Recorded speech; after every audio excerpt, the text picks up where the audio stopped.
Hello बच्चों, let's read this question. The question is threshold wavelength depends upon and the options are frequency of incident radiation, velocity of the electrons, work function and none of the above. तो यहाँ पे हमारा की concept क्या होगा?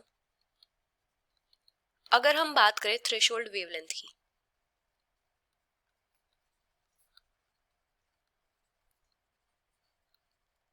तो threshold wavelength क्या होती है? फोटो इलेक्ट्रिक इफेक्ट को करवाने के लिए जो इंसिडेंट रेडिएशन होती है उसकी जो मैक्सिमम वेवलेंथ होनी चाहिए उसको क्या बोलते हैं? Threshold wavelength.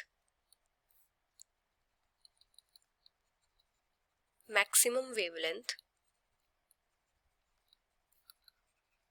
that the incident radiation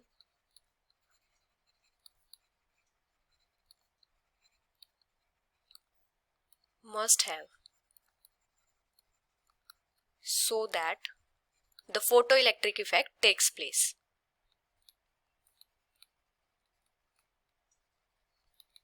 Photoelectric effect takes place. जो थ्रेशोल्ड वेवलेंथ होती है ये किस पे डिपेंड करती है? ये डिपेंड करती है मटेरियल के वर्क फंक्शन पे. डिपेंड्स ऑन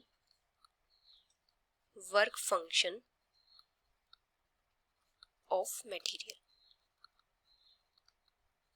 वर्क फंक्शन क्या होता है? वो मिनिमम एनर्जी जिसकी रिक्वायरमेंट होती है किसी सॉलिड से इलेक्ट्रॉन को रिमूव करने के लिए. तो जो थ्रेशोल्ड वेवलेंथ होती है वो किस पे डिपेंड करती है? थ्रेशोल्ड फ्रीक्वेंसी पे. और थ्रेशोल्ड फ्रीक्वेंसी क्या होती है? Work function.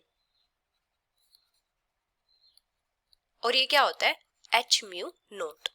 जो थ्रेशोल्ड फ्रीक्वेंसी होती है इसका मतलब क्या होता है? Zero kinetic energy of electron. Zero kinetic energy of electron. तो यहां पे क्या हो जाएगा? H mu equals to work function plus 1/2 m u square. ये क्या है? Kinetic energy. ये क्या है? जीरो है. तो यहां पे क्या हो जाएगा? H mu naught equals to work function. तो जो थ्रेशोल्ड वेवलेंथ होगी वो किस पे डिपेंड करती है? वर्क फंक्शन पे. जो थ्रेशोल्ड वेवलेंथ होती है ना तो वो इंसिडेंट रेडिएशन की फ्रीक्वेंसी पे डिपेंड करती है और ना ही इलेक्ट्रॉन्स की वेलोसिटी पे. So the final answer is work function, which is option C. Hope you understood it well. Best of luck.